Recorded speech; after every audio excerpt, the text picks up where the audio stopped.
ഞാനൊരു ചെറിയ ട്രാവലിംഗ് വിശേഷമായിട്ടാണ് വന്നത്. ഇന്ന് ഞാനും എൻ്റെ ഫാമിലിയും തിരുവനന്തപുരം പോയതിൻ്റെ ഒരു ചെറിയ വിശേഷങ്ങളാണ്. കോഴിക്കോട് നിന്ന് ഞങ്ങൾ രാത്രി 10 മണിക്ക് ബസ് കയറി രാവിലെ 6:30 ആകുമ്പോഴേക്കും ഞങ്ങൾ തിരുവനന്തപുരം എത്തി.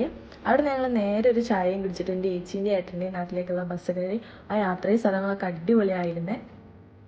പിന്നെ അവിടെ നിന്ന് കാപ്പിയൊക്കെ കഴിച്ച് ഞങ്ങൾ കുക്കിംഗ് പരിപാടിയിലൊക്കെ ആയിപ്പോയിട്ടോ.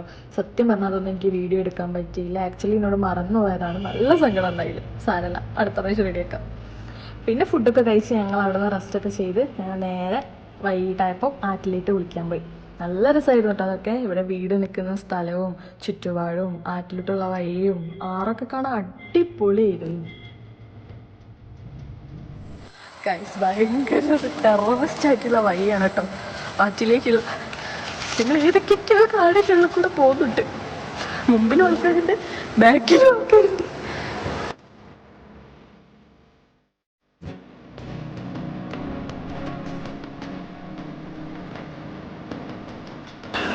എങ്ങനെയൊക്കെ ഭയങ്കര പാടാട്ടോ. ആ ഒരു ഏരിയയുടെ കൂട്ട് ഇറങ്ങാൻ ഭയങ്കര ടാസ്ക്കാണ്.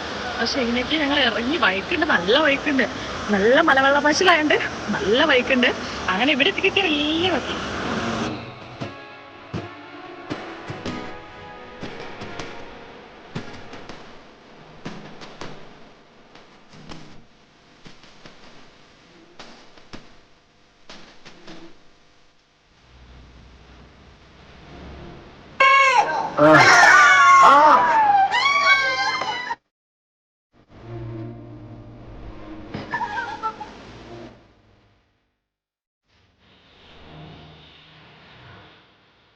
ആരൊക്കെ പോയ വെച്ചിട്ടുണ്ടെങ്കിൽ എൻ്റെ അച്ഛനും അമ്മയും ഡാഡിയും പാപ്പനും, അതായത് അച്ഛൻ്റെ സിസ്റ്ററും ഹസ്ബൻഡും, പിന്നെ എൻ്റെ ഏച്ചി ഏട്ടനും ഞാനും ഹസ്ബൻഡുമാണ്. പിന്നെ അവിടെ ഏട്ടൻ്റെ അച്ഛനും അമ്മയും ഏട്ടനും, പിന്നെ രാത്രിയിൽ ഏട്ടൻ്റെ ഫ്രണ്ട്സും വൈഫും മക്കളൊക്കെ വന്നിരുന്നത്. അടിപൊളിയായിരുന്നു ആ ഒരു നൈറ്റ് എന്ന് പറയുന്നത്. ശേഷം പിറ്റേന്ന് രാവിലെ ആയിരുന്നു ഞങ്ങൾ മെയിനായിട്ട് കറങ്ങാൻ ഇറങ്ങിയത്. ആദ്യം ഞങ്ങൾ പോയത് പത്മനാഭസ്വാമി ക്ഷേത്രത്തിലേക്കായിരുന്നേ. അതിനിടയിൽ ഞങ്ങളൊരു ട്രാൻസിഷനൊക്കെ കാണിച്ചിട്ടോ. അന്ന് കുറച്ച് റെയിനി ഡേയും കൂടെ ആയിരുന്നു കേട്ടോ. ഞങ്ങൾ ഫോണൊന്നും അവിടെ ഉള്ളിലോട്ട് കൊണ്ടുപോകാൻ പാടില്ലായിരുന്നു. അപ്പം ഞങ്ങളതൊക്കെ ക്ലോക്ക് റൂമിൽ കൊടുത്തു. കുറച്ച് ക്യൂ കിട്ടിയിരുന്നു. പിന്നെ ഭഗവാനൊക്കെ കണ്ടു, തൊഴുതു, അവിടെ നിന്ന് ഇറങ്ങി. അവിടെ നിന്ന് ഞങ്ങൾ മെല്ലെ ആറ്റുകാൽ അമ്പലത്തിലേക്ക് മൂവ് ചെയ്തു. അവിടെ ഇതേപോലെ തന്നെയായിരുന്നു, ഫോണൊന്നും എടുക്കാൻ പറ്റിയിട്ടുണ്ടായിരുന്നില്ല. പിന്നെ ശേഷം അമ്പലത്തിനുള്ളിൽ കയറി അമ്മയൊക്കെ കണ്ട് തൊഴുതു, കുറേ വഴിപാടൊക്കെ കഴിച്ചു. അവിടുന്ന് ഒരു ഉണ്ണിയപ്പം കിട്ടിയിട്ടുണ്ടായിരുന്നു, അതൊക്കെ കഴിച്ചു. പിന്നെ ചായയൊക്കെ കുടിച്ച് തലസ്ഥാന നഗരിയിലൂടെയൊക്കെ ഒന്ന് കറങ്ങി. അപ്പോഴേക്കും ഉച്ചയൊക്കെ ആയിട്ട് ഉച്ചയായപ്പോൾ ഞങ്ങൾ ഫുഡൊക്കെ കഴിച്ച് പിന്നെ ഞങ്ങൾ അടുത്ത ഡെസ്റ്റിനേഷൻ എന്ന് പറയുന്നത് പൊന്മുടി ആയിരുന്നു കേട്ടോ. ഞാൻ ഫസ്റ്റ് ടൈമാണ് പൊന്മുടിയിൽ പോകുന്നത്. പൊന്മുടി എൻ്റെ ബക്കറ്റ് ലിസ്റ്റിലുള്ള ഒരു സ്ഥലം കൂടെ ആയിരുന്നു. എന്താ പറയാ, ഞാൻ പോയ വയനാട് മൂന്നാറൊക്കെ ഒന്നുമല്ല എനിക്ക് തോന്നിപ്പോയി. എന്താ പറയാ, ഒരു സ്വർഗം പോലെയൊക്കെ എനിക്ക് തോന്നിപ്പോയി. ഞങ്ങൾ പോയെന്നെങ്കിൽ അവിടെ പച്ച ക്ലൈമറ്റും കൂടിയായിരുന്നു.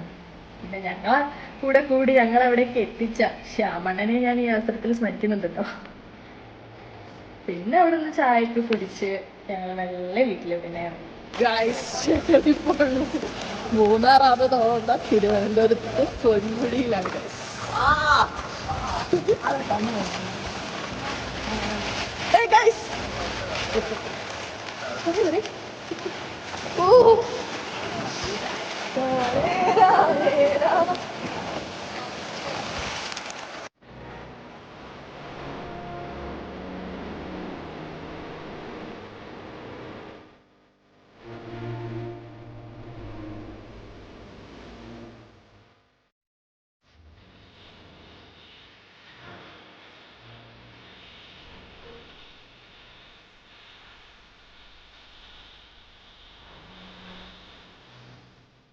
എവിടെ പോയാലും പിന്നെ ഫോട്ടോസും വീഡിയോസും എടുക്കുന്നതൊക്കെ ഒരു പതിവാണല്ലോ.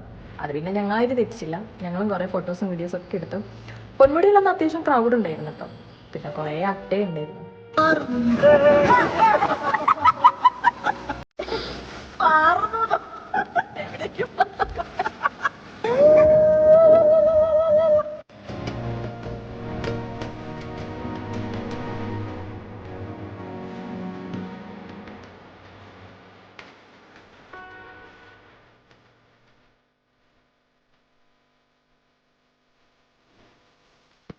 ശേഷം വീട്ടിലൊക്കെ എത്തി ഫ്രഷായി. അന്നും അവിടെ തന്നെയായിരുന്നു സ്റ്റേ. പിറ്റേന്ന്, അതായത് ഞങ്ങൾ അവിടുന്ന് തിരിക്കുന്നന്ന് രാവിലെ ഞാനും ഏട്ടനും കൂടെ അവിടെ ഉള്ളൊരു ചെല്ലഞ്ചിപ്പാലം, അച്ഛൻ പറഞ്ഞതാണ് അവിടുത്തെ, അവിടേക്ക് ഒന്ന് പോയി കണ്ടിട്ട് വന്ന് പറഞ്ഞപ്പോൾ ഞങ്ങൾ നേരെ ഏട്ടൻ്റെ വണ്ടിക്ക് എടുത്തിട്ട് ചെലഞ്ചി പാലത്തിലേക്ക് പോയി അവിടെയൊക്കെ കണ്ടു. നല്ല അടിപൊളിയായിരുന്നു കേട്ടോ ഈ ദിവസങ്ങളെന്ന് പറയുന്നത്. പ്രത്യേകിച്ച് എല്ലാ ഫാമിലിയും കൂടെ എല്ലാവരും കൂടി ആയപ്പോൾ അടിപൊളിയായിരുന്നു. ഒരിക്കലും മറക്കാത്തൊരു ദിവസമായിരുന്നു അത്. ഞങ്ങളവിടെ പാലൊക്കെ കണ്ട് ആസ്വദിച്ച് നിൽക്കുമ്പോൾ എൻ്റെ അച്ഛൻ്റെ കോളും സമയം എവിടെയെന്നൊക്കെ ചോദിച്ചിട്ട് അപ്പത്തേ ഞങ്ങൾ വേഗം അവിടെ നിന്ന് പോകുന്നു. അപ്പത്തേ ഇവരൊക്കെ റെഡി ആയി നിൽക്കുന്നുണ്ടായിരുന്നു. പിന്നെ ഞങ്ങൾ വേഗം റെഡിയായി ഫുഡൊക്കെ കഴിച്ച് അവിടെ നിന്ന് ഇറങ്ങി ഒരു ഓട്ടോ വിളിച്ച് ബസ് സ്റ്റാൻഡിലേക്ക് പോയി. അവിടെ നിന്ന് KSRTC കയറി റെയിൽവേ സ്റ്റേഷനിലേക്ക് പോയി. KSRTC പ്രിയദർശിനി ആയിരുന്നു കേട്ടോ, അതും എൻ്റെ ഒരു ഫസ്റ്റ് അനുഭവമായിരുന്നു. അങ്ങനെ പിന്നെ നേരെ റെയിൽവേ സ്റ്റേഷനിലെത്തി. അവിടെ നിന്ന് ട്രെയിൻ കയറി. പിന്നെ ട്രെയിനിൽ നിന്നും പ്രത്യേകിച്ച് വീഡിയോസ് ഒന്നും എടുത്തിട്ടുണ്ടായില്ല. എൻ്റെ കുറേ പ്രവർത്തനങ്ങൾ നിങ്ങൾക്ക് ഇതിൽ കാണാം. പിന്നെ ഞാൻ ഈ വീഡിയോയിൽ പിന്നെ ഇടയ്ക്കിടെ പറയുന്നുണ്ട് വേറെ ഒന്നുമില്ല ഫീലായി പോയതുകൊണ്ടാണ്. അതിനിടയിലാണ് ഈ പാട്ട് വരുന്ന ചേച്ചിയെ ഞങ്ങൾ കമ്പാട്ടിലേക്ക് വരുന്നതായിട്ട് കണ്ടത്.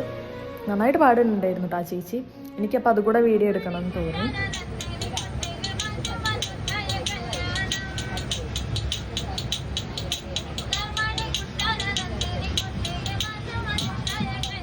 കണ്ടപ്പോൾ പെട്ടെന്നുള്ള സങ്കടം വന്നു കേട്ടോ. കാരണം ഇങ്ങനെ ഓരോ യാത്രയിലാണല്ലോ ജീവിക്കാൻ വേണ്ടി പലതരത്തിൽ കഷ്ടപ്പെടുന്ന ആൾക്കാരെ നമ്മൾ കണ്ടുകിട്ടുക. പറ്റുവാണെങ്കിൽ നിങ്ങളെ കൊണ്ട് പറ്റുന്ന പോലെ അവരെ സഹായിക്കുക.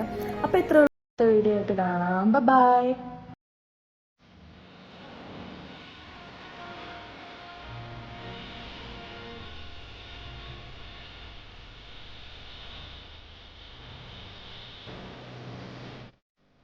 പിന്നെ നമ്മൾ കോഴിക്കോടെത്തി. അപ്പോൾ ഇത്രയുള്ളൂ. അടുത്ത വീഡിയോ ആയിട്ട് കാണാം. ബൈ.